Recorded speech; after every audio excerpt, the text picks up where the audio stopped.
Very good morning class. Very warm welcome to you all. और आज जिस topic को हम लोग स्टार्ट करने जा रहे हैं वो टॉपिक है इकोलॉजी। इकोसिस्टम हो गया था तो बच्चों लोगों ने कहा कि सर इकोलॉजी भी कंसेप्ट क्लियर करिए जाए। मैं कहा जी बिल्कुल। तो शुरू करते हैं आज का टॉपिक इकोलॉजी। जैसा कि शुरुआती स्लाइड में आपने देखा कि इसमें एक छोटा सा इक्वेशन लिखा हुआ है, population plus community is equal to ecology. तो माई सेल्फ डॉक्टर प्रकाश, और शुरू करते हैं अपनी क्लास। इकोलॉजी को पढ़ने से पहले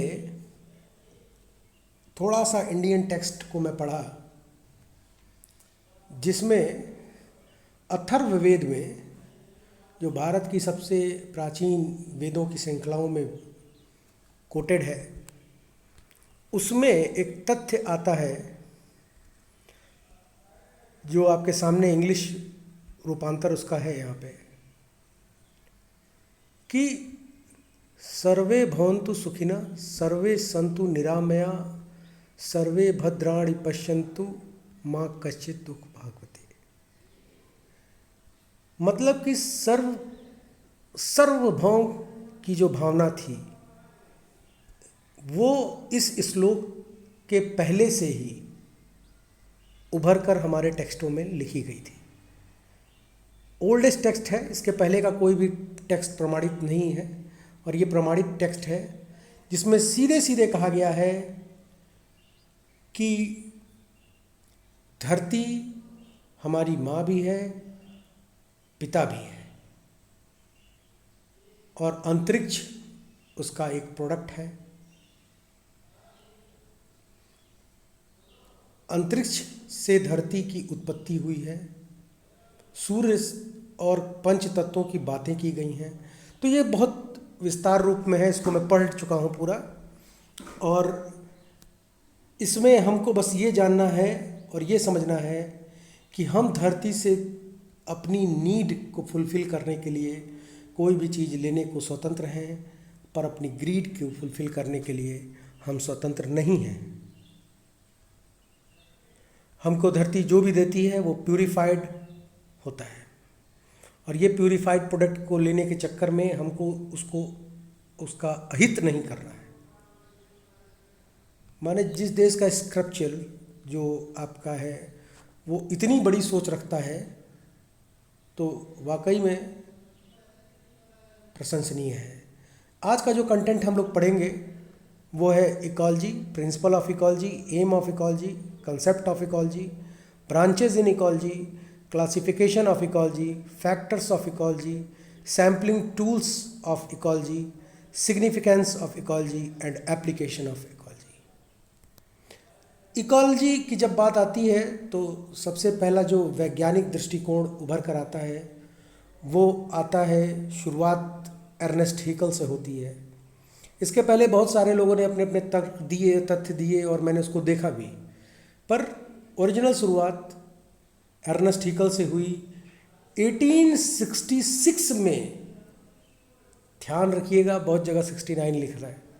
1866 में इनका एक जर्नल पब्लिश हुआ, जर्नेलिया मॉर्फोलॉजिया डी ऑर्गेनिज्मी, एक जो है जर्मन भाषा है, जहाँ पे ऑक्योलॉजी से शब्द को क्वाइन करके इन्होंने लिखा, जिसका ग्रीक मीनिंग ऑक्योस मतलब होता है होम, लोगोस मतलब होता है स्टडी, स्टडी ऑफ होम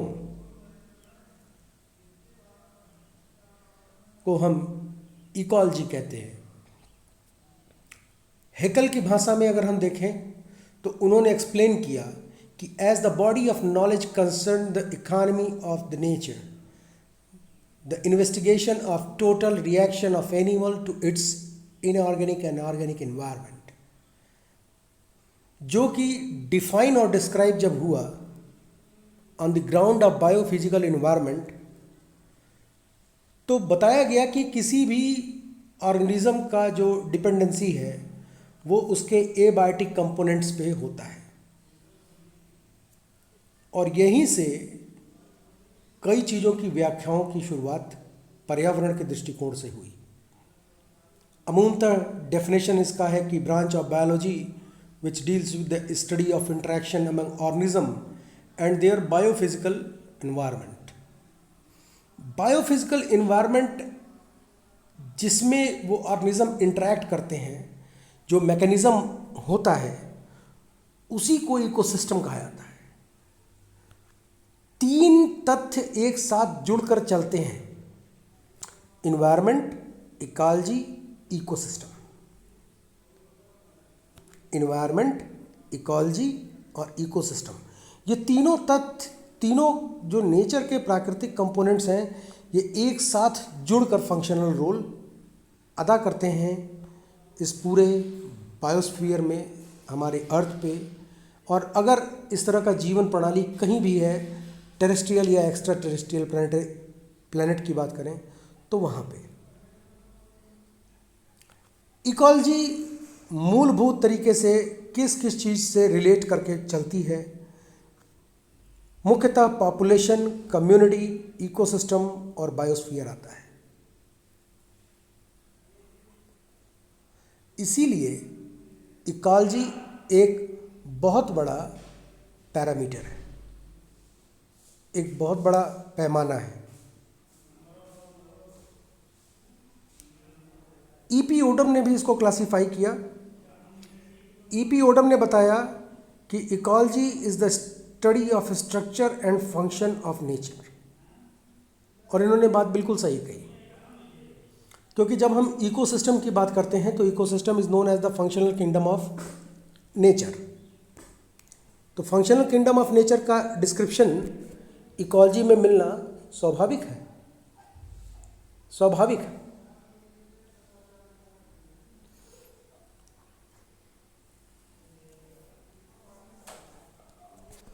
कोई भी इंटरैक्टिव मैकेनिज्म होगा, किसी भी बायोलॉजिकल फिजिकल रिलेशनशिप को हम समझेंगे जब, तो वह इंटरैक्टिव मैकेनिज्म जिस पॉइंट पर होगा, जिस सेगमेंट में होगा, वो इकोसिस्टम ही होगा, वो इकोसिस्टम ही होगा।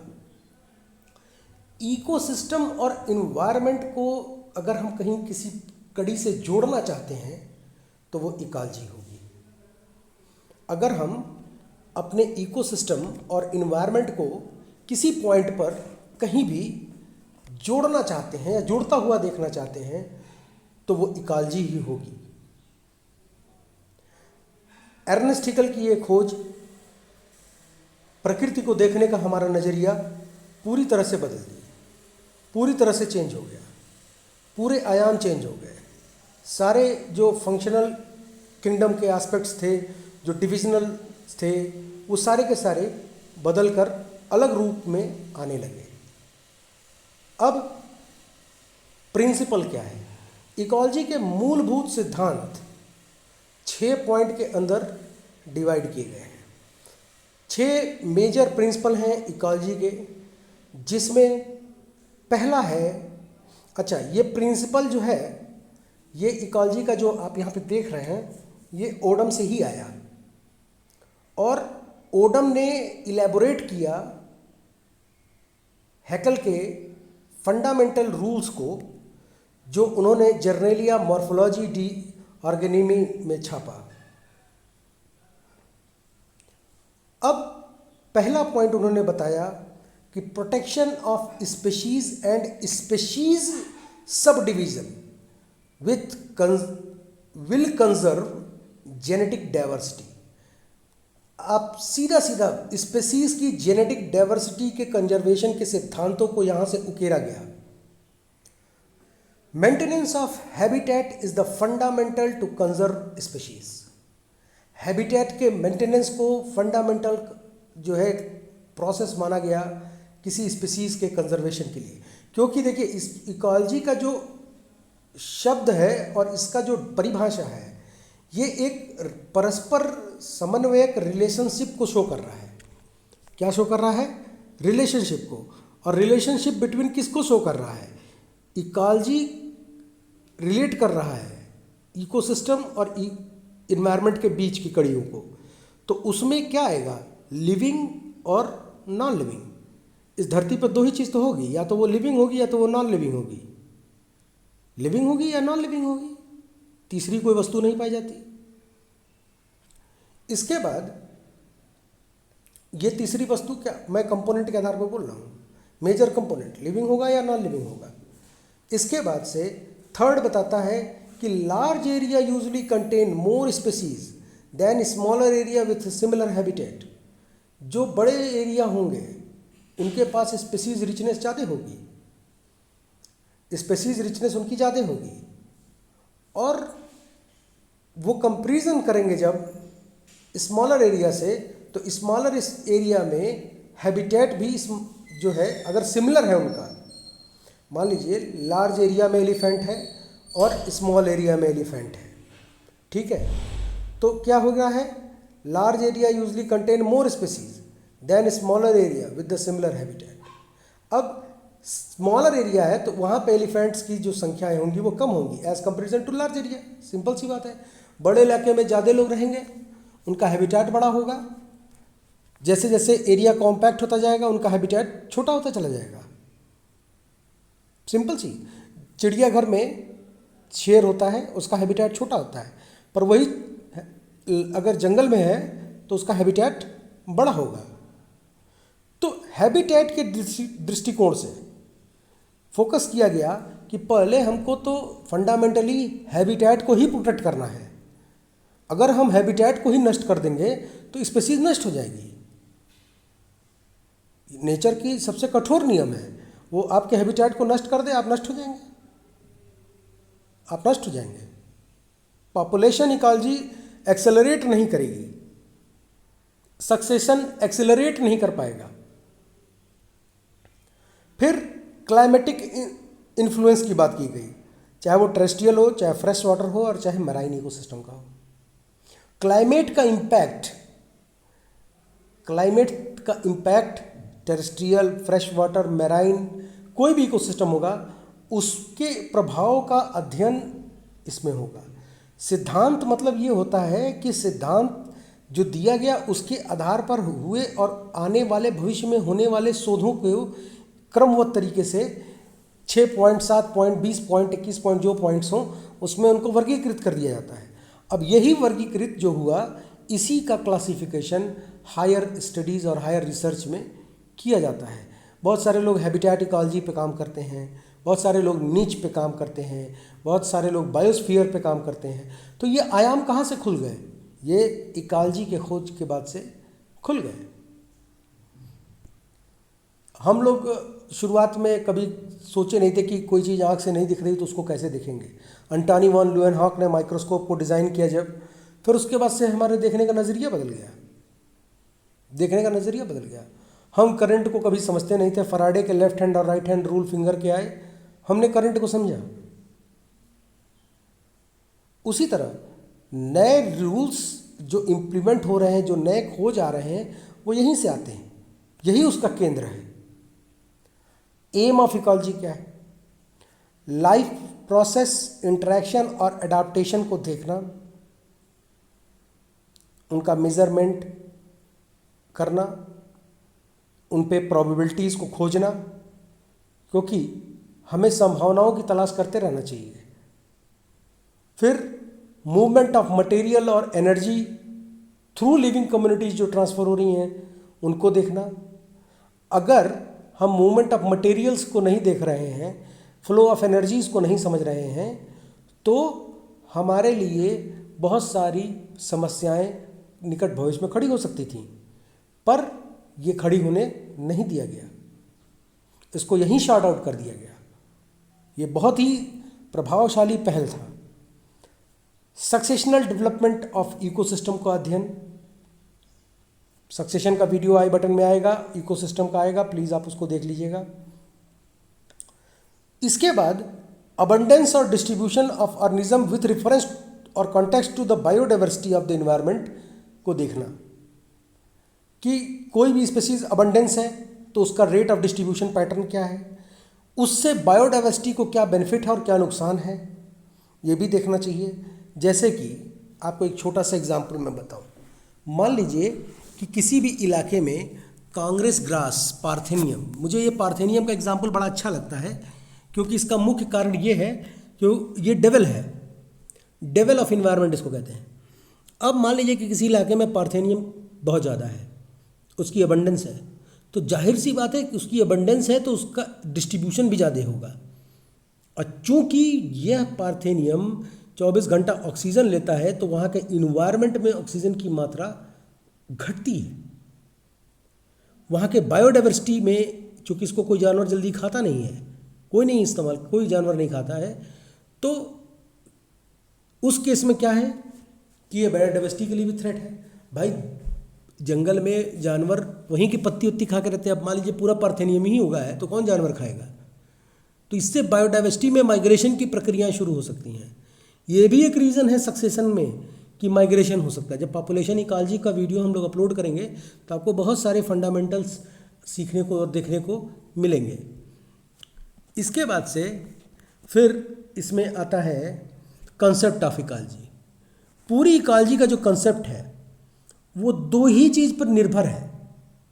बहुत सारे वीडियो मैंने देखे, इस तरह का देखने को मुझे नहीं मिला कहीं कि कंसेप्ट पे बात की गई हो। कंसेप्ट ऑफ इकोलॉजी दो ही है, या तो वो स्ट्रक्चरल है और या तो वो फंक्शनल है। इकोलॉजी के दो ही कंसेप्ट हैं, या आइदर इट इज़ स्ट्रक्चरल और it is functional, nothing else. If structural then what is the consequences is, and if functional then what is the consequences is. Let's discuss. ये जो बना हुआ है ये मेरा नोट्स है, आप इसको सीधे स्क्रीनशॉट लेकर आप पढ़ सकते हो, इसको कॉपी कर लो, नोट्स बन जाएगा आपका, ठीक है। एक्सप्लेनेशन मैं आपको दे रहा हूँ, एक्सप्लेनेशन हर पॉइंट का मैं आपको यहाँ पे ब्रीफ कर रहा हूँ, बहुत ध्यान से सुनिएगा। स्ट्रक्चरल कॉन्सेप्ट में कौन कौन से आएंगे? Gene pool, ecad, ecotype, succession और bio. Gene pool, ecad, ecotype, succession और बायो, कोई बहुत बड़ी चीज़ नहीं है, डोंट गेट पैनिक।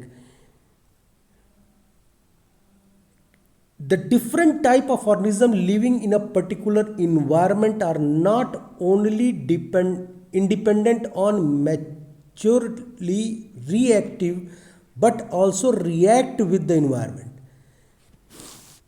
स्ट्रक्चरल की बात हो रही है।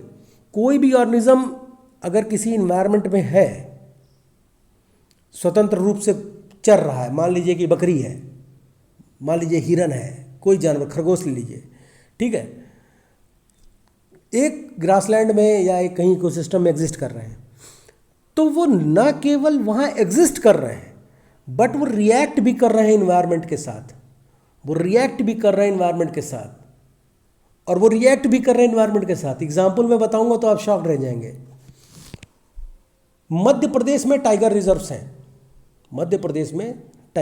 हैं, बहुत सारे टाइगर प्रोजेक्ट वहाँ चलते हैं, बांधवगढ़ और कई सारी चीज़ें हैं। मध्य प्रदेश के टाइगर लेस हार्मफुल हैं as compare to Sundarban delta. ऐसा क्या घटना घट गई भाई? टाइगर तो दोनों हैं, सोचने की बात होगी। जो मध्य प्रदेश में टाइगर है वहाँ पर टाइगर की हंटिंग इतनी तगड़ी हुई, इतनी बुरी तरह हंटिंग हुई कि उनमें एक जो एडाप्टेशन था ह्यूमंस को लेकर वो बहुत ही ज़्यादा जो है सप्रेस्ड हो गया। और जब हम बात करते हैं सुंदरबन डेल्टा की तो उसमें जो एडाप्टेशन था वो नेचुरल एग्जिस्टेंस है। तो नेचुरल एग्जिस्टेंस में टाइगर अपने नेचुरल फॉर्म में रहेगा। तो if you are going there they are totally plan to kill you, वो आपके ऊपर हमला करेगा ही करेगा। इसीलिए सुंदरबन में, जब सुंदरबन जो मैनग्रोव है उसकी बड़ी खासियत भी है, मैं थोड़ा बता दूं आपको। थोड़ा सा वीडियो लंबा हो जा रहा है पर परेशान मत होइएगा, इट इज़ इंटरेस्टिंग और मैं कोशिश करूँगा कि इट रिमेन इंटरेस्टिंग। तो कहानी की तरह सुनिएगा, कान में लगा लीजिए ईयरफोन और कहानी की तरह इसको सुनिए। कोई भी वीडियो इसमें है, सिर्फ स्टोरीज की तरह सुनिए आप। सुंदरबन में मधुमक्खी के छत्ते पाए जाते हैं, मैनग्रोव्स है, बहुत ज़्यादा इंपॉर्टेंस है उसका। सुंदरबन में जो पाया जाने वाला शहद है उसका आयुर्वेदिक इंपॉर्टेंस इतना बढ़िया है कि वो पूरे वर्ल्ड में सप्लाई होता है। उस शहद को एक्सट्रैक्ट करने के लिए जब वहाँ लोग जाते हैं तो अपना मुखौटा पीछे की तरफ लगाते हैं। उसका एक कारण है, टाइगर कभी सामने से आपके अटैक नहीं करता जल्दी। ये जान लीजिएगा, टाइगर कभी सामने से अटैक नहीं करता जल्दी, वो पीछे से करता है। तो पीछे में जब उसका चेहरा दिखता है तो वो अटैक उन लोगों पे नहीं करता है। ये एक रीज़न है, इसीलिए वहाँ पे लगाते हैं। और सुंदरवन का जो इम्पोर्टेंस है वो कोस्टल जो है जोन मैनेजमेंट में आप लोग पढ़ेंगे। तो फाइनेंशियल इम्पोर्टेंस तो ये आपको है कि एक टूरिज्म साइट भी है वो, दूसरा वहाँ से शहद एक्सट्रैक्ट होता है, और वो हैबिटेट नेचुरल है टाइगर का। सबसे खासियत है, टाइगर का हैबिटेट नेचुरल है।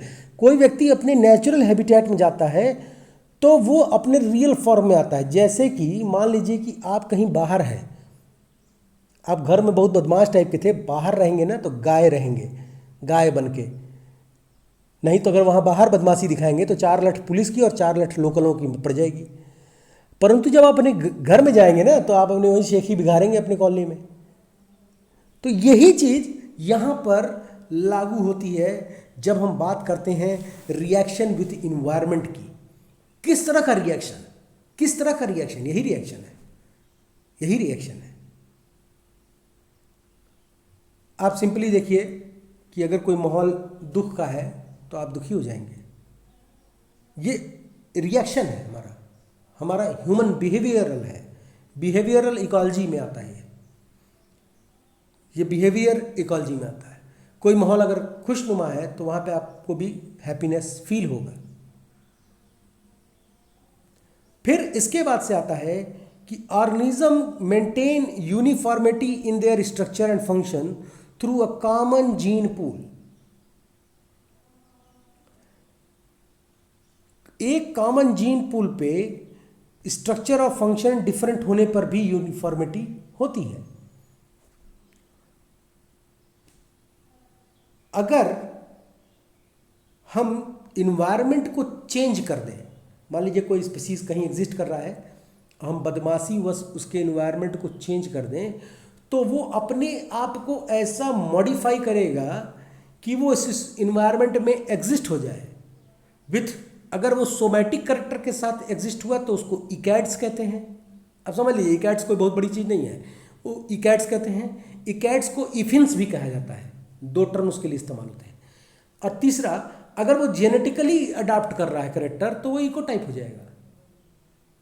अब ये कहाँ देखेंगे, कितने बड़े पैमाने पे देखना चाहते हैं? तो देखिए, 6.5 करोड़ साल पहले हमारे धरती पर गिरे उल्का पिंडों के कारण बहुत बड़े सी जो है डिजास्टर हुआ। नेचुरली नहीं कहेंगे उसको, एक्स्ट्रा टेरेस्ट्रियल कहेंगे। और इस डिजास्टर के अंतर्गत क्या हुआ, बड़े बड़े स्पीशीज विलुप्त हो गए। पर विलुप्त वह स्पीशीज नहीं हो पाए जो अपने आप को अडॉप्ट कर लिए केव में रहने के लिए, जस्ट लाइक रेप्टाइल्स। आप ताजुब करेंगे, सांप के पहले पैर हुआ करता था पर वो छुप गया गुफा के अंदर, और उस धीरे धीरे क्रमिक विकास के दौरान उसका पैर विलुप्त हो गया। फिर उसका मस्कुलर मूवमेंट होता है, स्नेक का मस्कुलर मूवमेंट। तो ये रेप्टाइल युग की शुरुआत हुई। रेप्टाइल ऐसा नहीं था कि डायनासोर्स के समय नहीं थे, पर उनकी आबादी कम थी। पर उस इन्वायरमेंटल मॉडिफिकेशन से उनकी आबादी को बल मिला और वो सरवाइव करके आगे बढ़े, और फिर से वहाँ से नई जीवन की शुरुआत हुई। इसीलिए मैंने सक्सेशन के वीडियो में बताया कि हम जो इस समय सक्सेशन पढ़ रहे हैं, यह सब series succession of this planet होता है। फिर जेनेटिक कैरेक्टर का एडाप्टेशन इसी तरह हुआ। जैसे एक प्राचीन चिड़िया जो है उसका फॉसिल मिला, जिसको हम आर्कियोप्टेरिक्स कहते हैं। आर्कियोप्टेरिक्स इज नोन एज, अगर आपके दिमाग में इस क्वेश्चन के उठते ही कोसर वेट आ गया होगा या इंटरलिंकिंग स्पीसीज आ गया होगा, तो समझिए कि आप अभी तक अपनी सारी पढ़ाई बड़े हिसाब से की है। तो वो इंटरलिंकिंग स्पीसीज है, इंटरलिंकिंग स्पीसीज। वो जेनेटिकली एडाप्टेशन वहाँ पे हुआ, क्योंकि इकोलॉजी जो है, इकोसिस्टम और इन्वायरमेंट, ये प्रकृति के लैबोरेटरी के वो हथियार हैं जिसके हथियार के कारण ही जो है नए स्पीसीज का स्पेसिएशन में आगमन होता है। फिर नेक्स्ट स्ट्रक्चरल कॉन्सेप्ट में क्या बात उभर कर आई? The modified environment may become less suitable for the community already living in it, अर्थात सक्सेशन में ही तो होता है कि कोई ऑर्गेनिज्म वहाँ पे रह रहा है किसी जगह पे, अब वो अपने जो इन्वायरमेंट है उसको मॉडिफाई करना शुरू कर दिया। वो मॉडिफिकेशन उसके लिए तो अनफेवरेबल हो जाएगा, पर अगले स्पीसीज के लिए वो फेवरेबल हो जाएगा।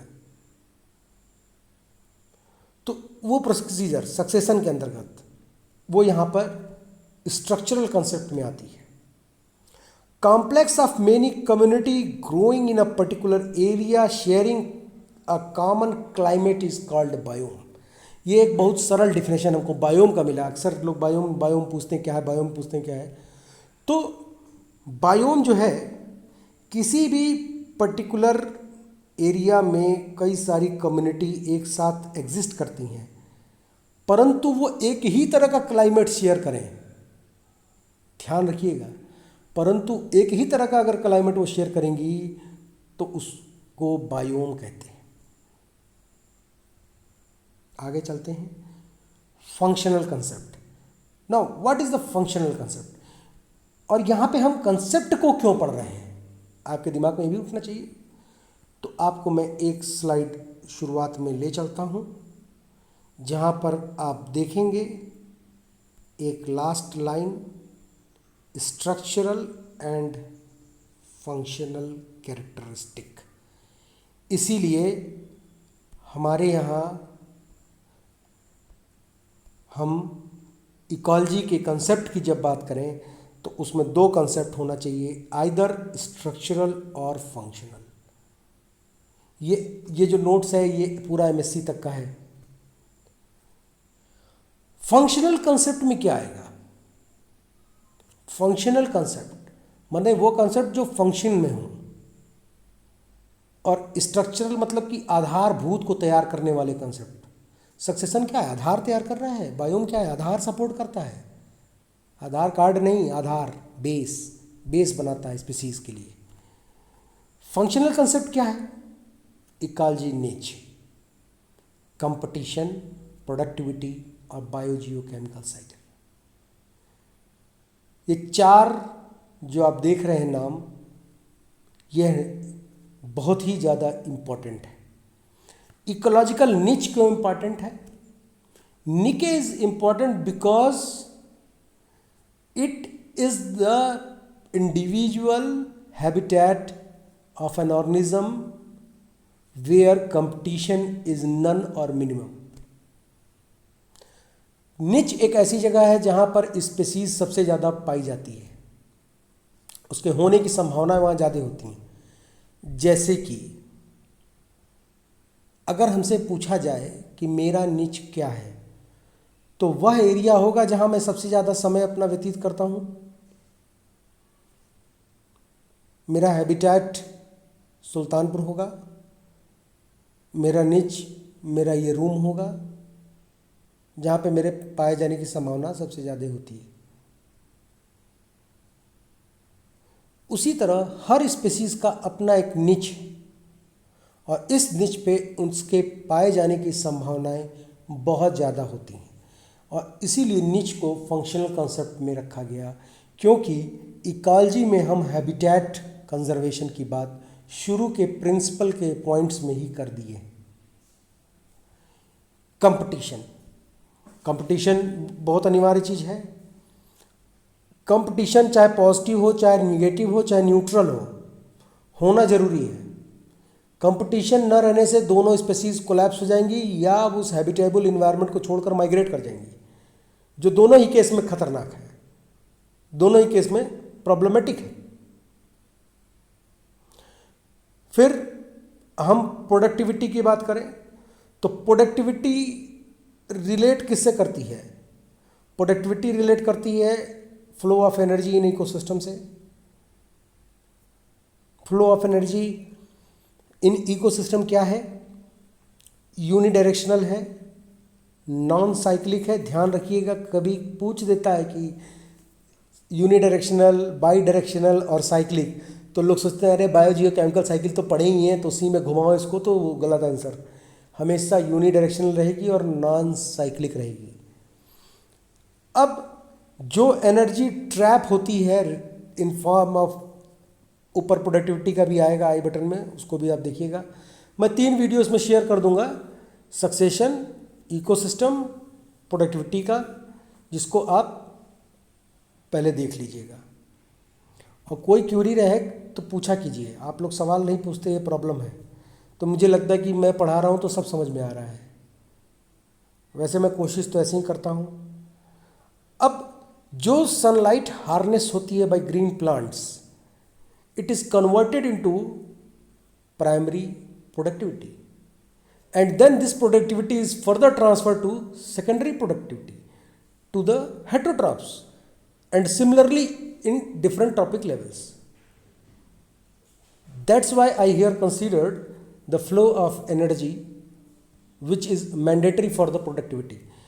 अगर प्रोडक्टिविटी में एनर्जी का जो फ्लो है, एनर्जी का फ्लो है वो नहीं हो रहा है, तो इसका मतलब है कि ऊर्जा का प्रवाह न होना, मतलब ऊर्जा अगर वहीं ख़त्म हो रही है तो नेक्स्ट टॉपिक लेवल प्रिवेल नहीं करेगा, नेक्स्ट टॉपिक लेवल प्रिवेल नहीं करेगा। इसका मतलब है कि इकोसिस्टम आगे है ही नहीं, या पिरामिड आगे बन नहीं रहा है, मतलब कि सक्सेशन रुक रहा है, मतलब कि पॉपुलेशन इकोलॉजी प्रभावित हो रही है, मतलब कि डायनेमिक्स में कहीं ना कहीं इकोलॉजिकल बदलाव हो रहा है या हो सकता है या होने वाला है, बाय इंड्यूस्ड मैकेनिज्म हो और चाहे बाय सब सीरी का प्रोसीजर हो। तो इसको हमको ध्यान में रखना होगा। फिर बायोजियोकेमिकल साइकिल की बात करें। अब बात हम करते हैं कि बायोजियोकेमिकल साइकिल की। बायोजियोकेमिकल साइकिल वह प्रोसीजर है जिसमें कि हर तरह के कंपोनेंट्स नेचुरली मोबिलिटी के फेज में रहते हैं। क्या रहते हैं? मोबिलिटी के फेज में रहते हैं। और ये मोबिलिटी का जो फेज है, ये क्या करता है कि इन न्यूट्रिएंट्स को, इन बिल्डिंग ब्लॉक्स को, जो कि बायोजेनेटिक न्यूट्रिएंट्स कहलाते हैं, ये बायोजेनेटिक न्यूट्रिएंट्स को एक सर्कुलेटिंग पैटर्न के बीच में रोटेट कराता है between abiotic and biotic, between abiotic and biotic. तो बायोजियोकेमिकल साइकिल में क्या हो रहा है कि जो है, अब ये न्यूट्रिएंट्स जो बायोजेनेटिक न्यूट्रिएंट्स हैं, इन न्यूट्रिएंट्स का मूवमेंट कहाँ हो रहा है? इनका मूवमेंट हो रहा है बायोटिक कंपोनेंट्स और एबायोटिक कंपोनेंट्स के बीच में, मतलब कंपोनेंटल इंटरचेंज को हम इकोलॉजी में देखते हैं। किस कंसेप्ट में देखते हैं? फंक्शनल कंसेप्ट में देखते हैं। तो इकोलॉजी में आप फंक्शनल कंसेप्ट की बात करते हैं तो फंक्शनल कंसेप्ट में हम बायो जेनेटिक न्यूट्रिएंट कंपोजिशन को देखते हैं, मोबिलिटी ऑफ एलिमेंट्स को देखते हैं in different spheres, troposphere, atmosphere, hydrosphere, lithosphere, cryosphere, हम सभी जगह पे इस मोबिलिटी को देखते हैं। इसीलिए कहा गया ना कि, इसीलिए मैं शुरू में बोला कि अगर आपको इन्वायरमेंट और इकोसिस्टम को अगर कहीं जोड़ना हो तो जो फेविक्विक की जरूरत पड़ेगी, we should have to use ecology, we should have to use ecology, because this is the only issue or the point where the environment and ecosystem met. आगे चलते हैं। अब branches of ecology, there are several branches of ecology, you know, everything is written here: habitat ecology, paleoecology, cytoecology, phytogeography, zoogeography, conservational ecology, pollution ecology. What is pollution ecology? Pollution ecology is the branch of ecology which deals with the impact of pollutant on the living components as well as non-living components also. कहीं कहीं पे definition में लिखा है only living component, but what about non living component? Why can't we discuss on Taj Mahal, Mathura refinery case? Why should not we discuss on Bhopal disaster releasing MIC? Yes, we can. Production ecology. What is production ecology? It is nothing, that's just ecological energetics. वो मैं आपको अलग video में इसके बना के दिखाऊंगा. Global ecology, landscape ecology, space ecology, agricultural ecology, statistical ecology, marine ecology and so many so on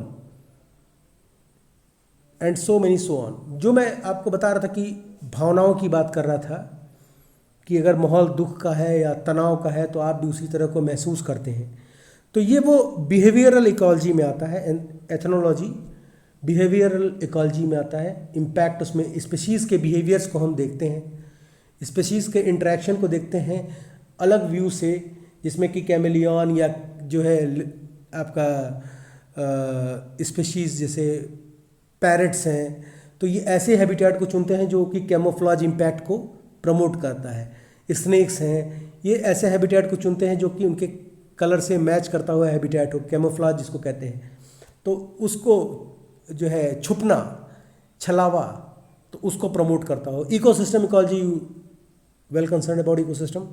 community ecology, population ecology, organism ecology, molecular ecology, genoecology, radiation ecology and fresh water ecology. These are the branches, subdivisions of ecology. और ये सब अलग अलग aspects हैं research के. और ये सारे कहाँ से आ रहे हैं उठ के? प्रिंसिपल से. प्रिंसिपल ऑफ इकोलॉजी से ये सारी चीज़ें ओपन हो गई. अब क्लासिफिकेशन ऑफ इकोलॉजी की बात कर लें तो अगर हम पूरे इकोलॉजी को दो हिस्सों में बांटना चाहें तो हमारे पास दो ही जो है बिल्डिंग ब्लॉक्स या ब्लॉक कंपोनेंट्स हैं, जिसमें पहला है आर्ट इकोलॉजी और दूसरा है synecology. Autecology, synecology. Autecology, synecology. Aut मतलब आर्टोट्रॉप, सीन मतलब हेट्रोट्रोप्स या ह्यूमन बीइंग की बात होगी. आगे चलते हैं, आर्ट इकोलॉजी की बात करते हैं. आर्ट इकोलॉजी मतलब स्पीशीज़ की इकोलॉजी विथ रिलेशन टू किस चीज़ के और कितने बड़े आयाम के कंसर्न करता है, जो कि different stage of life cycle, चाहे वो स्पीशीज़ का टेक्सोनॉमिकल नॉमेनक्लेचर हो, चाहे डिस्ट्रीब्यूशन एंड इम्पोर्टेंस हो, चाहे साइटोजेनेटिक्स ऑफ प्लांट स्पीशीज़ हो, चाहे वो मॉर्फोलॉजी ऑफ प्लांट स्पीशीज़ हो, चाहे वो इन्वायरमेंटल कॉम्प्लेक्स को हम देख रहे हों, मतलब इन्वायरमेंट के इम्पैक्ट को देख रहे हो किसी प्लांट स्पीशीज़ पे.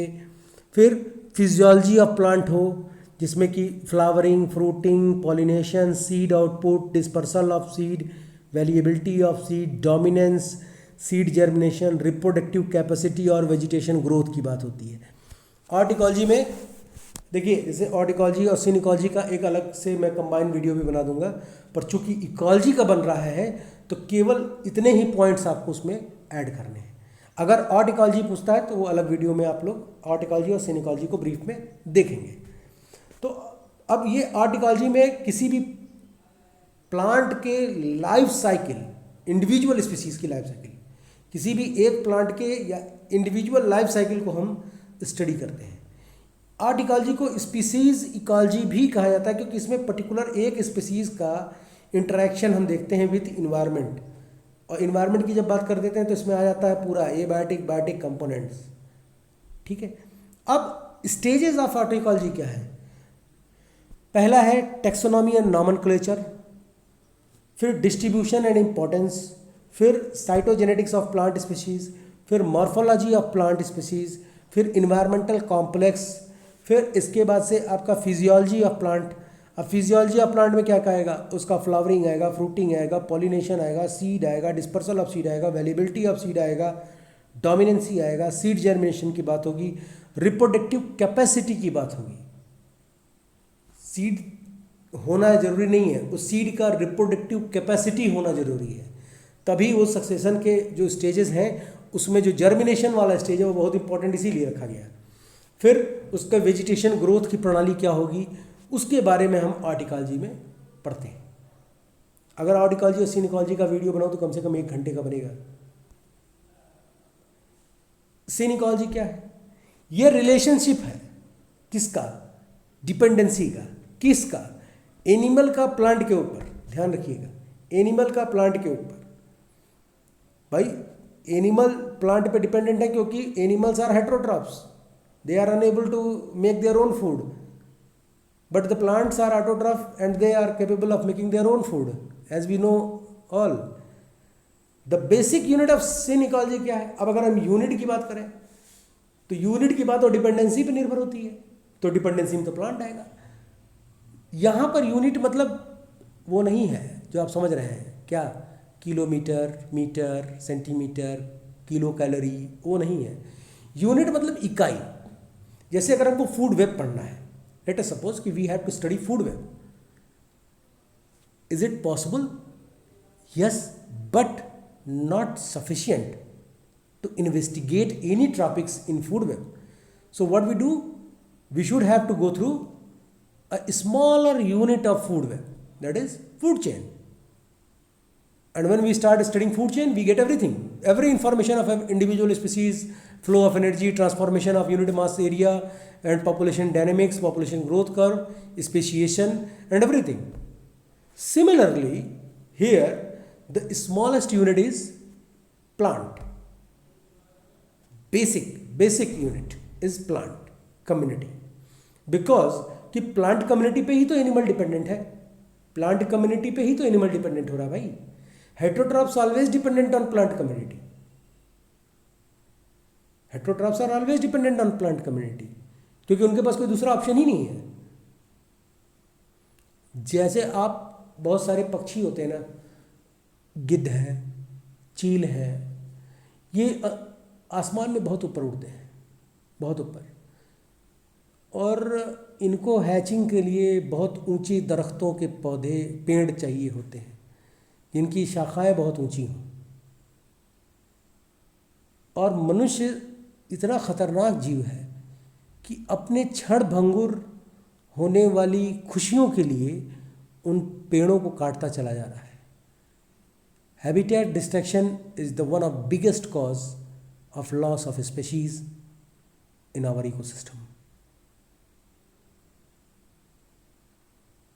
Habitat destruction is the biggest cause, which is governed by the population. Governed by the population. Environment पढ़ने के बाद से आपके नज़रिए बदल जाने चाहिए। अगर आपके बदल गए हैं नज़रिए, किसी चीज़ को आप बड़े आयाम पे सोच रहे हैं, then you studied the environment very well, देखने का आयाम बदल जाएगा। आदमी बड़ा सेंसिटिव हो जाता है, बहुत सेंसिटिव हो जाता है। बहुत कष्ट होता है जब कोई रास्ते में चलता है और किसी पेड़ की एक पत्ती को ऐसे खट से खींच देता है। आपने चाहे 1 नैनोग्राम का ही क्लोरोफिल कंटेंट उसमें कम कर दिया, आपको ये मालूम नहीं, क्योंकि आप अशिक्षित हैं, आपने पढ़ा ही नहीं कभी। 12th तक हमारे यहाँ इंग्लिश मीडियम है, इंग्लिश के टीचर अपॉइंट है, but we are unable to speak English. क्यों? कोई तो गड़बड़ हुई होगी। सेम वही चीज़ है कि हम इन्वायरमेंट को पढ़े ही नहीं, समझे ही नहीं, जाने ही नहीं, और जिस विषय को आप समझेंगे नहीं, जानेंगे नहीं, उस पर सिर्फ सर पैर का तर्क ही दे सकता है आदमी। अरे एक पत्ती तो तोड़ लिए, चलो तुम्हारे शरीर का एक बाल तोड़ते हैं, देखो कितना दर्द होता है। सेम पेन उसको भी हुआ, क्योंकि वो भी एक लिविंग स्पीशीज़ है, लिविंग स्पीशीज़ है।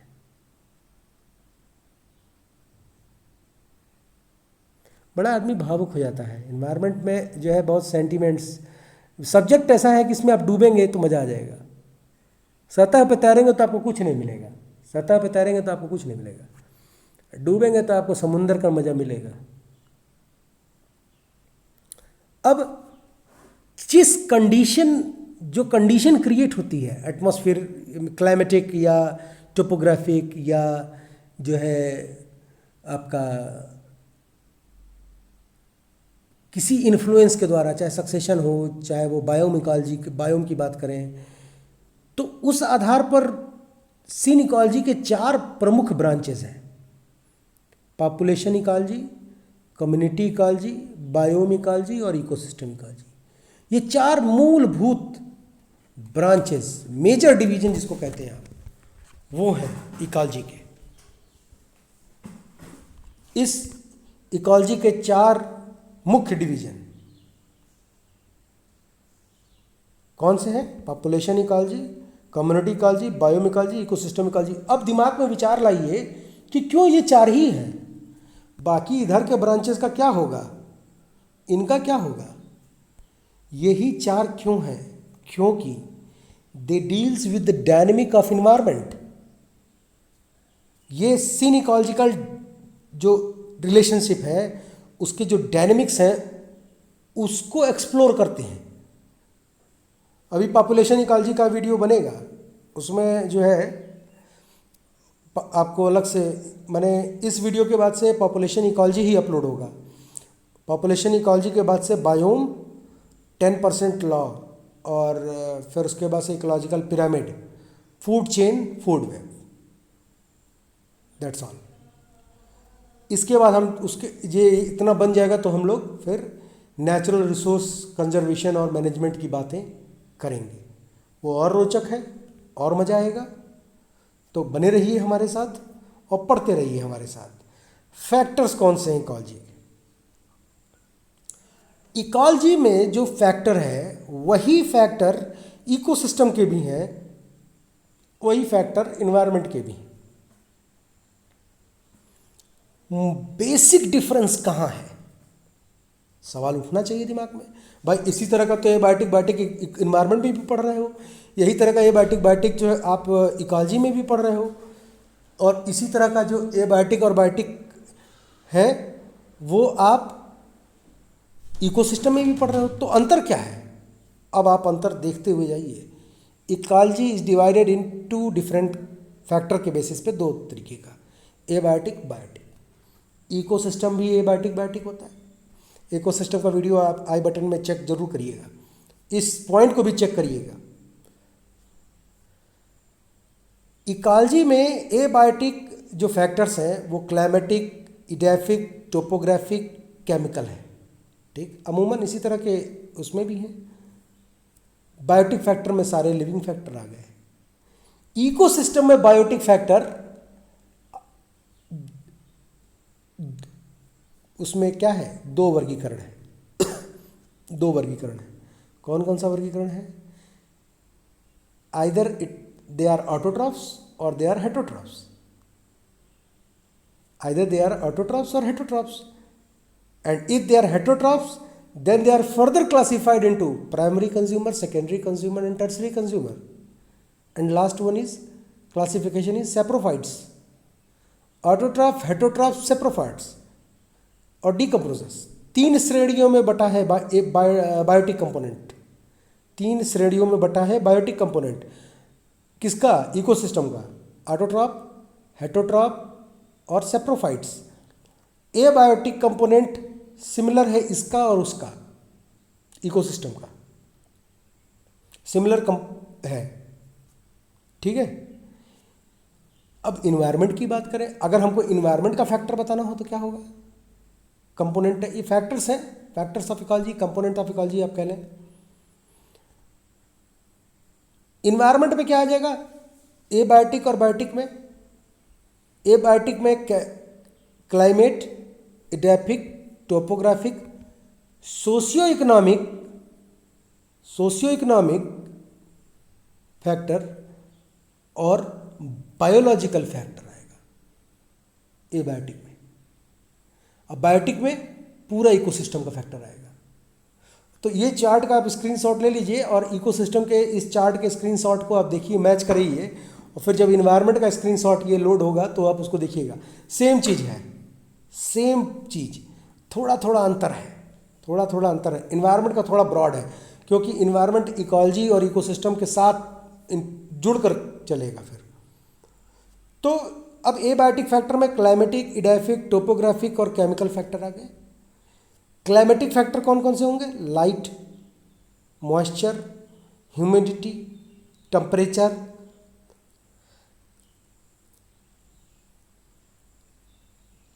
फिर रेनफॉल, विंड। इडैफिक मतलब soil, pH, salinity, alkalinity, electrical conductivity. Topographic मतलब स्लोप ऑफ द माउंटेन और द एरिया और द ट्रेन, TERRAIN, ट्रेन मतलब लैंड मास। केमिकल फैक्टर में इनऑर्गेनिक एंड ऑर्गेनिक। अब क्लाइमेटिक फैक्टर की चर्चा शुरू करते हैं। क्लाइमेटिक फैक्टर में आता है light. Light is directly related to the productivity because it starts the reaction which prepare the building block of the plants are known as photosynthesis. In the absence of light, the reaction is done by the chemosynthesis process. Second is moisture. Moisture, what is moisture? The amount of water क्या है जिससे वो उसकी नमी soil की बनी रहती है, वो मॉइस्चर है। मॉइस्चर कंटेंट का एक एक्सपेरिमेंट हमारे यहाँ होता है, बीएससी में भी एमएससी में भी होता है। ह्यूमिडिटी, वाटर मॉलिक्यूल जो वायुमंडल में एग्जिस्ट करता है पर ग्राम क्यूबिक मीटर ह्यूमिडिटी। टेम्परेचर, धरती का और सरफेस एरिया का या उस एरिया का जो तापमान है वो, उसका इम्पैक्ट। रेनफॉल, बारिश होगी पैदावार अच्छी होगी, जहाँ बारिश कम होगी वो डिज़र्ट एरिया में होना शुरू हो जाएगा। विंड, विंड डायरेक्शन, विंड का बहाव डिस्पर्सल ऑफ सीड के लिए जिम्मेदार होता है, पॉलिनेशन के लिए जिम्मेदार होता है, सीड जर्मिनेशन दूर दूर तक होता है। कहीं देखा है आपने? कभी गौर कीजिएगा, किसी नदी किनारे अगर सरसों बोया है, बहुत अच्छा लगता है देख के। दूर सरसों का पौधा है और उसका बीज बहुत दूर तक उड़ उड़ के जाता है और वहाँ पे सरसों का 1 डाल 2 डाल 3 डाल देखने को आपको मिलेगा। तो ये एडॉप्शन, ये जो चीज़ है, ये डिस्पर्सल ऑफ बाय विंड है। बाय रन ऑफ भी होता है, बाय रन ऑफ भी होता है। बारिश के कारण भी जो है उसके फ्लो में कुछ बीज जो है तटवर्ती इलाकों तक या कुछ दूर तक मूव कर जाते हैं। जितना भारी बीज रहेगा उतना दूर मूवमेंट उसका नहीं होगा। जैसे केस ऑफ नारियल सक्सेशन को मैं पढ़ाया था जब, तो नारियल में क्या है, वो भारी था इसीलिए ज़्यादा तट ही तट पे रह गया, तट ही तट पे रह गया। इडैफिक फैक्टर में आइए, पीएच। पीएच मतलब पोटेंशिया हाइड्रोजनाई, सॉइल में मौजूद पीएच। एल्कलिनिटी होगा या एसिडिक होगा? एसिडिक होगा मतलब 1 से 6.5, 7 न्यूट्रल है, 7.5 तक। उसके बाद से आप चलेंगे तो 8 से फिर वो बेसिक सैलिनिटी शुरू हो जाती है, अल्कलिनिटी सैलिनिटी। ये देखिए इसमें लिखा भी है सैलिनिटी और alkalinity. Electrical conductivity of soil, soil की इलेक्ट्रिकल कंडक्टिविटी जो है, सॉइल की इलेक्ट्रिकल कंडक्टिविटी जो है वो इम्पोर्टेंट है।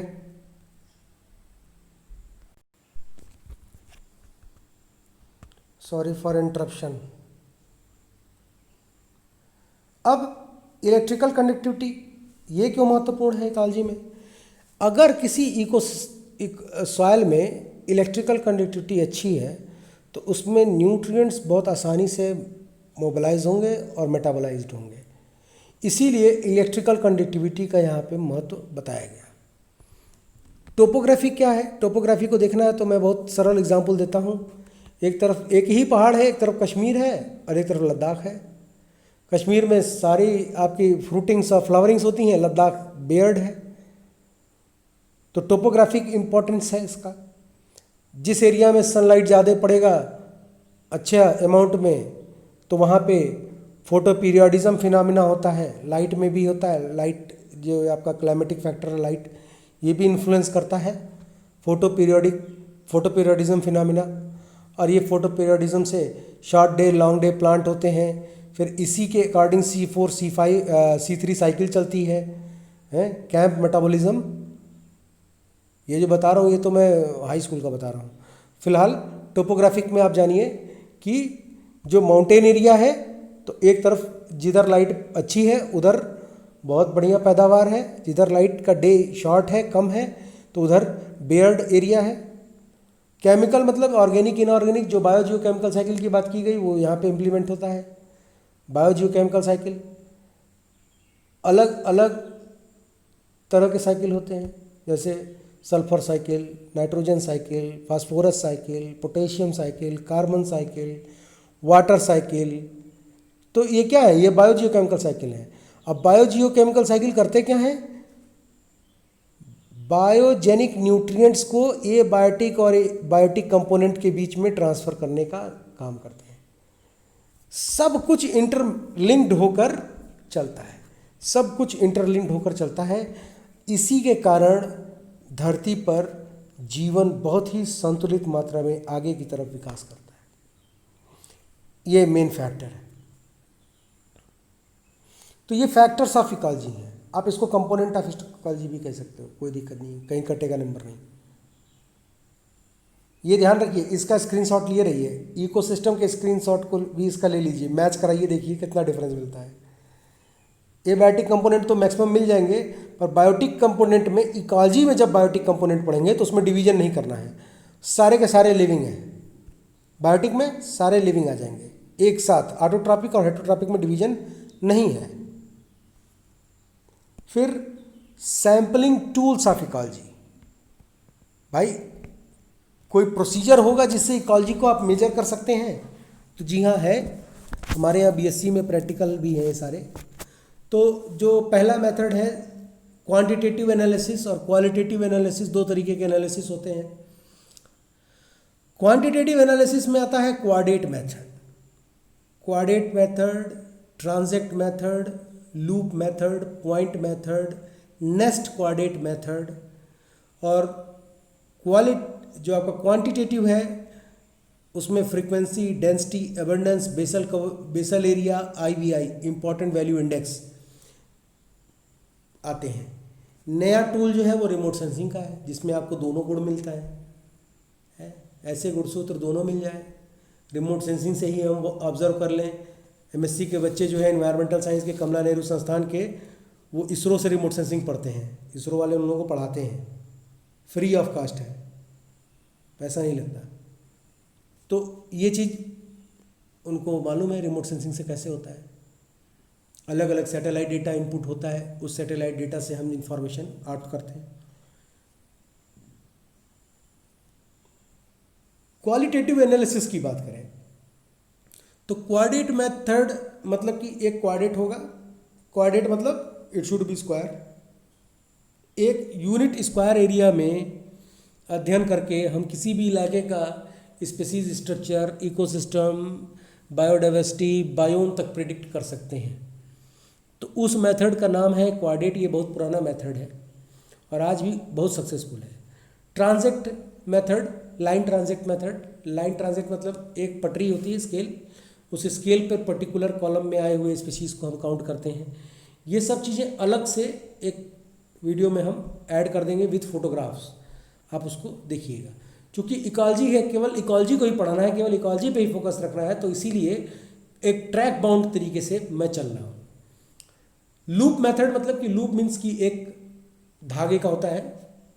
इट इज़ जैसे आप कहते हैं कि कभी आपने मछली पकड़ने वाला वो कांटा वाला मशीन वाला देखा है, ऐसे मछली पकड़ते हैं जिससे, तो उसमें वो जो थ्रेड लगा रहता है वो लूप मेथड होता है। तो उस लूप मेथड के अकॉर्डिंग उसकी हम जो है स्पीशीज़ की काउंटिंग और स्केलिंग करते हैं।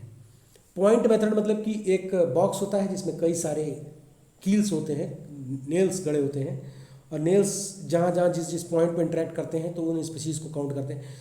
सारा का सारा क्वालिटेटिव जो एनालिसिस है वो क्वांटिटेटिव एनालिसिस को डिजाइन करने में लगता है।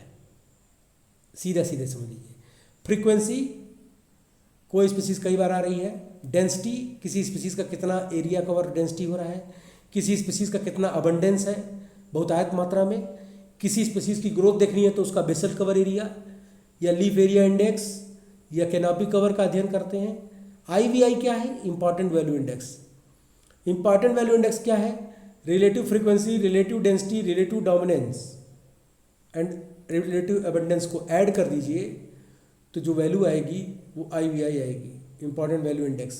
इकोलॉजी के लिए इस्तेमाल किया जाने वाला क्वांटिटेटिव टूल है, ध्यान रखिएगा, ये क्वेश्चंस में आ सकता है। कुछ अदर तरीके भी होते हैं इकोलॉजी के अध्ययन के लिए, जिसमें सेल काउंट, एल्गी ग्रोथ के लिए, फाइटोप्लैंक्टन्स की या ज़ूप्लैंक्टन्स स्पीसीज की जो है मॉनिटरिंग करने के लिए, ट्रांसपेरेंसी, पानी की ट्रांसपेरेंसी का अध्ययन करना हो, डेंड्रोक्रोनोलॉजिकल इन्वेस्टिगेशन हो, मतलब एनुअल रिंग, पेड़ जब कटता है, कटा हुआ कहीं पेड़ देखिए तो देखिए उसके अंदर गोल गोल गोल गोल गोल गोल रिंग बना होगा, वो एनुअल रिंग होता है, वो हर साल बनता रहता है, उसकी मेजरमेंट करते हैं वर्नियर कैलिपर से, ठीक है, उस कैलिपर से मेजर करके कैलकुलेट करते हैं, उसी को डेंड्रोक्रोनोलॉजिकल स्टडी कहते हैं। ये क्लाइमेट चेंज की स्टडी के लिए भी इस्तेमाल किया जाता है। फिर उसके बाद से पोनोलॉजी, पॉलिनोलॉजी जो आपका है, पॉलिनोलॉजी मतलब क्या है? पॉलिनोलॉजी मतलब पॉलेंस का अध्ययन। भाई पॉलन के अध्ययन से, डिस्पर्सल ऑफ पॉलन से भी आप स्पीसीज काउंट और स्पीसीज का एबंडेंस देख सकते हैं। जैसे कहीं सेमहर का पेड़ जंगल हो तो सेमहर के जंगल के अगल बगल में पॉलेंस आपको सेमहर वाले ही मिलेंगे, तो आप इससे भी प्रिडिक्ट कर सकते हैं। फिर टेम्परेचर है, टर्बिडिटी है, कलर है, pH है, DO है। यहाँ पर एक चीज़ थोड़ी सी मेरी टाइपिंग मिस्टेक है, ये DO कैपिटल है, डिजॉल्व ऑक्सीजन, इसके लिए मैं सॉरी बोलूँगा आपको, लेट मी करेक्ट इट।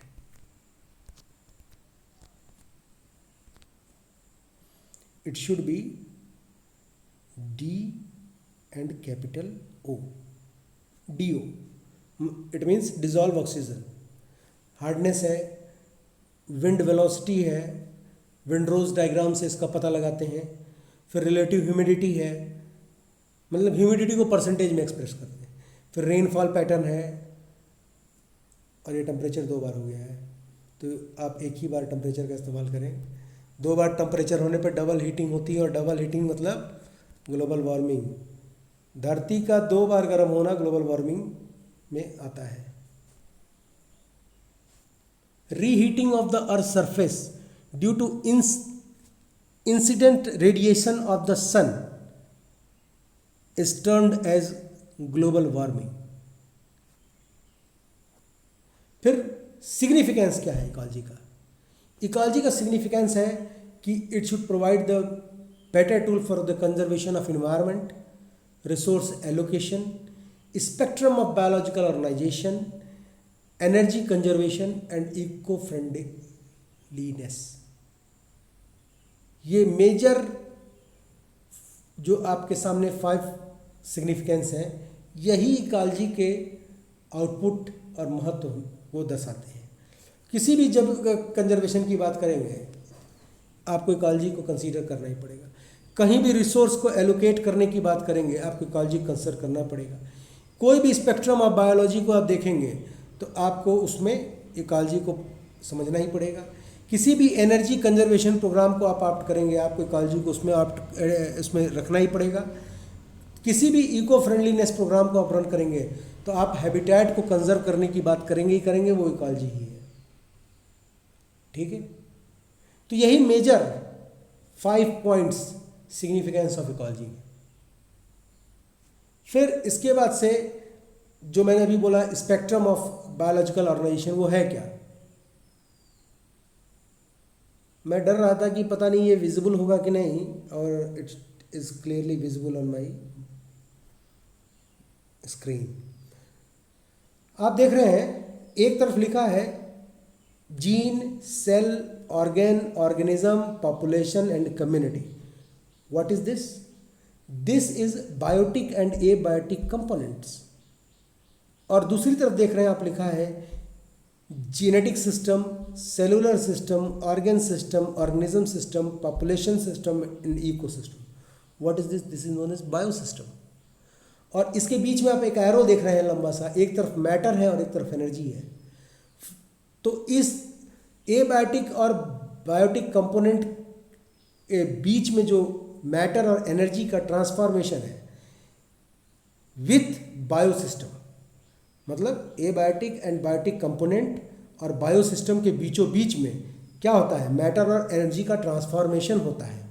और यही transformation spectrum of biological organisation कहलाता है, जिसको आप कहीं कहीं पर सिलेबस में लेवल ऑफ ऑर्गेनाइजेशन लिखा गया है। इसमें कुछ भी बहुत बड़ा नहीं है। इसमें समझाया गया है कि जीवन कैसे शुरू होता है। उसके दो पायदान हैं। पहला है जीन जेनेटिक लेवल से सेल पे जाएंगे, सेल से ऑर्गन्स बने, ऑर्गन से ऑर्गेनिज्म बना, ऑर्गेनिज्म से पॉपुलेशन बना, पॉपुलेशन से कम्युनिटी बनी। ठीक है। उसी तरह अब जीन का जो बेस मटेरियल था वो था जेनेटिक सिस्टम। जेनेटिक सिस्टम के बाद से जेनेटिक सिस्टम से सेलुलर सिस्टम बना, सेलुलर सिस्टम से ऑर्गन्स डेवलप हुए, ऑर्गन से ऑर्गेनिज्म डेवलप हुए, ऑर्गेनिज्म से पॉपुलेशन डेवलप हुए, पॉपुलेशन से इकोसिस्टम बना। कहीं कहीं पर ऊपर इसके बायोम और बायोस्फीयर भी लिखा है, पर नहीं, it is only up to the ecosystem. ध्यान रखिएगा। देखिए, ज्ञान तो हर जगह है, पर थोड़ा सा कहीं कहीं पे एक्सेस हो जाना भी गड़बड़ हो जाता है। अब क्यों यहाँ पे आप नहीं लिखेंगे, सवाल ये उठ सकता है दिमाग में, भाई इकोसिस्टम की बात क्यों नहीं करेंगे? क्योंकि इकोसिस्टम और बायोम चेंज होते हैं डिफरेंट लैटिट्यूड लॉन्गिट्यूड पे और डिफरेंट एरिया वाइज डिस्ट्रीब्यूटेड होते हैं। इसीलिए इकोसिस्टम को ही रखा गया, एक इकोसिस्टम की ही बात की गई। एक इकोसिस्टम में एक पॉपुलेशन सिस्टम होगा, एक पॉपुलेशन सिस्टम में एक ऑर्गेनिज्म सिस्टम होगा, एक ऑर्गेनिज्म का एक ऑर्गन सिस्टम होगा, एक उसका सेलुलर सिस्टम होगा, एक हमारा जेनेटिक सिस्टम। जैसे मान लीजिए मेरी बात करें, मेरा शरीर एक इकोसिस्टम है, बिल्कुल है। ट्रांसफॉर्मेशन ऑफ एनर्जी हो रही है, ट्रांसफॉर्मेशन ऑफ एनर्जी हो रही है, डिपेंडेंसी हमारे शरीर में सबकी है। आपका बैक्टीरिया है, आपके शरीर, हमारे शरीर में बैक्टीरिया है, डाइजेस्टिव एंजाइम्स हैं, तो ये तो इकोसिस्टम है, ये है। और ये इकोसिस्टम एक पॉपुलेशन सिस्टम का बेस है। अब इसमें ऑर्गेनिज्म है, कई सारे ऑर्गेनिज्म्स एग्जिस्ट कर रहे हैं। भाई जो पेट में इकोसिस्टम रन करेगा मेरे, उसमें जो मौजूद बैक्टीरिया हैं, उनके जो डिकम्पोजिशन हो रहा है, वो भी तो एक डिटरस इकोसिस्टम है। तो इसीलिए मैं कह रहा हूँ। फिर हमारा एक ऑर्गन है, ऑर्गन सिस्टम है, हाथ, गोड़, पैर, नाक, कान, आँख, मुंह, 32 दांत है, नाखून। अब ये सारा चीज़ सेलुलर सिस्टम पे डिपेंडेंट है, सेल्स पे, जाहिर सी बात है भाई। White blood cell, red blood cell, कोई सेल पे तो डिपेंडेंट हो है। T lymphocytes, memory cell, IgA, IgG, कोई प्रोटीन सिस्टम आपका है जिस पे डेवलप डिपेंडेंट है आप? तो हाँ जी है, बिल्कुल है। और ये सब क्या किस चीज़ पे निर्भर है? जेनेटिक सिस्टम पे, हमारे डीएनए पे निर्भर है, डीऑक्सीराइबोन्यूक्लिक एसिड। सिंपल सी बात है। यही डीऑक्सीराइबोन्यूक्लिक एसिड क्या जीन है। यही हमारा सेलुलर सिस्टम, सेल का निर्माण होता है।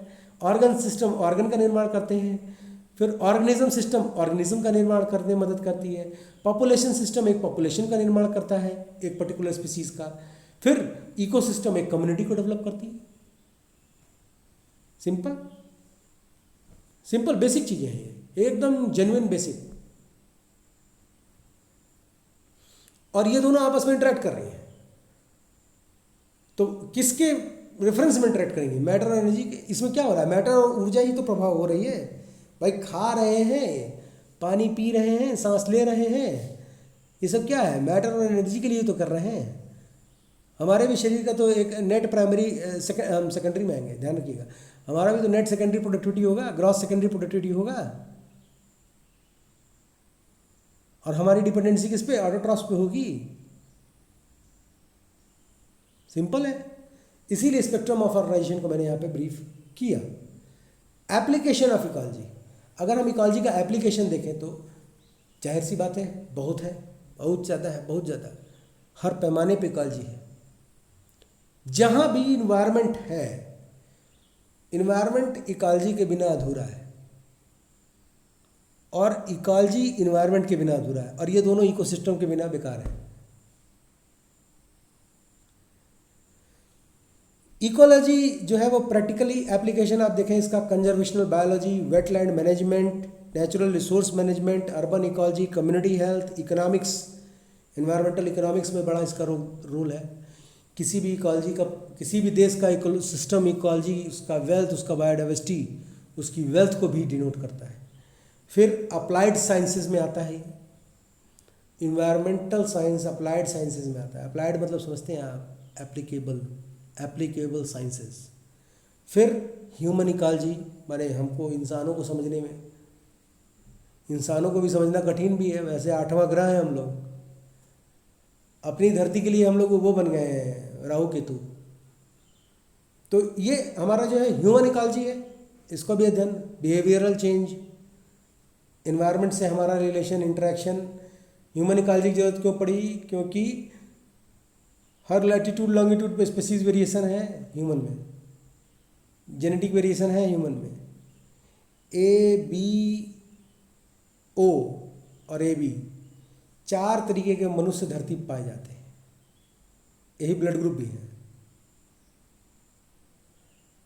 अब इसको हम लोग और डिवाइड करें तो A positive, B positive, AB positive, AB negative, B negative, O positive, O negative, तो 8 हो गए। 8 तरीके का स्पीसीज धरती पर है ह्यूमंस। और प्रकृति का रचना देखिए, इसी 4 कॉम्बिनेशन में इतना तगड़ा झालमेल है इसका कि धरती पे मौजूद किसी 2 व्यक्ति की रेटिना सेम नहीं है, किसी 2 व्यक्ति का फिंगरप्रिंट सेम नहीं है। यदि वह व्यक्ति मर गया, मर जाने के बाद से उसके आधार कार्ड का आप मिलाइए, वैसा रेटिना आपको 100 करोड़ साल तक में नहीं मिलने वाला कहीं। अगर 100 करोड़ साल तक ह्यूमन रह जाए, ना अंगूठे का चिन्ह मिलेगा, ना रेटिना मिलेगी, सब डिफरेंट। यही खूबसूरती है एनवायरनमेंट की कि इस डिफरेंशिएशन गैप को हम लोग देखते हैं with naked eyes. Thank you very much. ये क्लास आपको कैसी लगी? कोई इन्फॉर्मेशन चाहिए होगा तो आप कमेंट बॉक्स में डाल दीजिएगा। 2 डिस्टर्ब हुआ, अर्जेंट फ़ोन आ गए थे, उसके लिए मैं एक्सट्रीमली सॉरी आपसे। कोई भी कमेंट होगा तो आप ज़रूर कमेंट बॉक्स में डाल दीजिएगा, कोई रिक्वायरमेंट होगी तो पूरी होगी। Thank you very much, have a nice day.